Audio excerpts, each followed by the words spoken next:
The cryptocurrency market hits a new low. For the first time since January 2021, the total market value of cryptocurrencies has fallen below $1 trillion. Analysts believe that the latest crash corresponds to the decline in the value of equities and other assets. This is due to the tight monetary policies implemented by central banks to fight inflation. When banks raise interest rates, they reduce the amount of money that can be used in the market. This means that there is less money to spend on assets like cryptocurrencies. You are watching my YouTube channel NFT Founder. In today's video, we're going to talk about the recent crypto crash and we'll look at whether we have reached the bottom yet or not. So stick right to the video and don't miss any portions.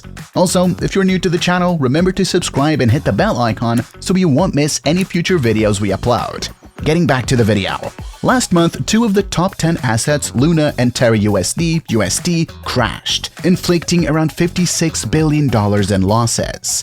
But this disaster might be the one that puts an end to the downward trend that has been going on for the past 6 months. Let's take a look at the facts.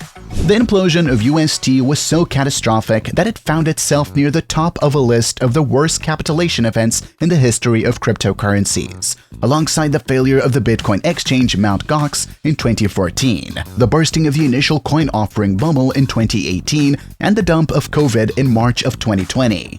These three occurrences came right before the beginning of some fresh and promising developments in the crypto space. An abrupt increase in selling pressure in a sinking market or asset indicates a large-scale investor withdrawal. Individuals who did not sell during a panic are unlikely to do so soon after. So the ensuing sharp reduction in market prices can signal the end of a collapse. And after that, everything could start from fresh.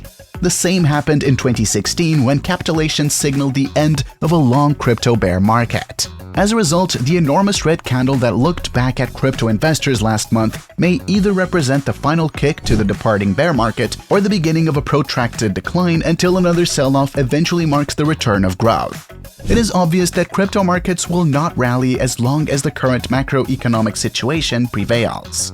Now that global inflation is a big issue, the Federal Reserve and other major central banks have put their bloated, cash-stuffed economies on the financial equivalent of a low-fat diet combined with rigorous gym sessions. So there could be several months of agony ahead unless the inflation rate is reduced. On top of that, China is still attempting to maintain its zero-COVID policy by locking down its most vital economic zones. Apart from that, there are enormous fuel and wheat shortages due to the Ukraine war, and groups of ill-informed authorities attempting to drown the crypto business in red tape. But that doesn't mean we should lose hope. There is also a silver lining somehow indicating the bull will arrive soon. One indication is that despite the recent setbacks, we can see that Bitcoin is still maintaining key support levels. Investors may see this as a window of opportunity to acquire high-quality assets at rock-bottom prices before the market recovers. A bull market can be profitable, but a bear market is required to generate wealth.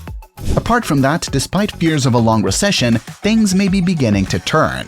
US government bonds are up approximately 2% year-to-date and are moving toward 4%, indicating that the rate hikes are having an effect. If this is correct and consumer price index figures fall as a result, we may see central banks suspend their rate hike agenda and growth return to the crypto markets.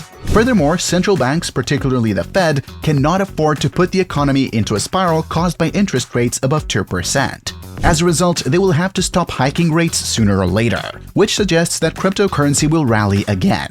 But the only question left unanswered is when, as we didn't have a date for it, but it will be in the near future. In short, the crypto market is like the changing seasons. We can look at the bear market as a winter season. Winter is necessary to take away the surplus growth of summer and renew the environment in preparation for the inevitable return of the beautiful spring and summer months, which resemble a bull market. So cryptocurrencies aren't going anywhere. They are here to stay for much longer than most people think, perhaps with some regulation. That was all for today's video. If you enjoyed the video, please share your thoughts in the comments section, and if you're new to the channel, don't forget to subscribe. Thank you very much. See you in the next video.